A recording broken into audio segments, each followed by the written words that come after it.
Hello children, good morning. I hope you would be doing all right. My name is Beena Chaturvedi. I am your Hindi teacher. Today's topic is Hindi grammar.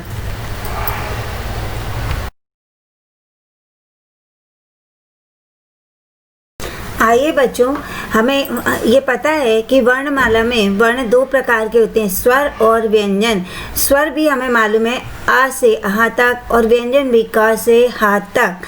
संयुक्ताक्षर भी छत्र ज्ञ स्व है। तो अब इनको किस तरह से हम क्रम में लगाएंगे वो देखिए। जैसे इंग्लिश में CAB होता है तो सबसे पहले क्या आता है A, उसके बाद B, उसके बाद C। उसी तरह से हिंदी में भी किस तरह से इनको क्रम में लगाते हैं पहले हम देखेंगे। स्वर को लेते हैं तो पहले हम अनुस्वार रखते हैं, फिर अनुनासिक रखते हैं, फिर विसर्ग रखते हैं। अंग, फिर आहा, फिर अ आ, इ ई, उ ऊ, री, ए ऐ, ओ औ।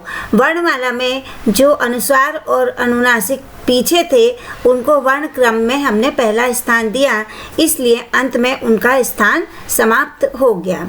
इसी तरह से व्यंजन में क, छ, ख, घ, अण, च, छ, ज, झ, इया, ट, ठ, ड, ढ, त, त्र, थ, ध, न, प, फ, ब, भ, म, य, र, ल, व, श, स, स, ह।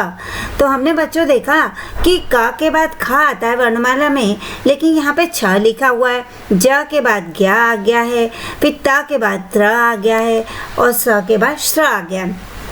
उसका कारण क्या है कि संयुक्ताक्षर क हलंत प्लस स छ, त हलंत प्लस र त्र, ज हलंत प्लस इया ज्ञ, स हलंत प्लस र स्र। पहले जो हलंत वाले अक्षर हैं ये हमें मालूम है कि ये हलंत लगने पर आधे हो जाते हैं। तो पहले जो हैं हलंत वाले जो हैं वो स्वर रहित हैं, और बाद के जितने भी वर्ण हैं वो स्वर सहित हैं। हिंदी वर्ण क्रम में इन संयुक्ताक्षरों को कोई भी विशेष स्थान नहीं दिया गया है।